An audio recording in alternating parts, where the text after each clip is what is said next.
അപ്പോൾ നമ്മളിപ്പോൾ ഈ ഒരു വണ്ടിയിൽ കണ്ടുകൊണ്ടിരിക്കുന്നത് മധുമേശ്വരിയാണ്.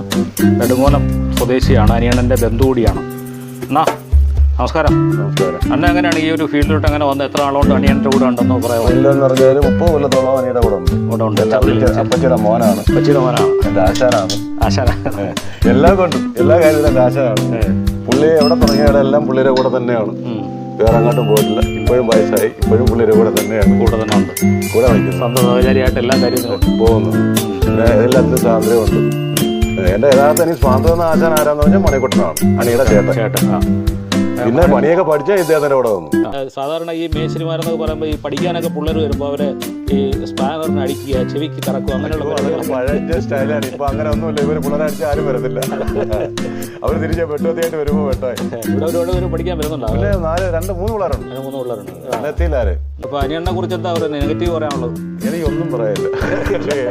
എന്റെ എല്ലാത്തിനും എന്റെ ഒരു ചങ്കാണ്. അതിൽ കൂടുതൽ ഞാൻ എന്ത് പറയാനാണ്.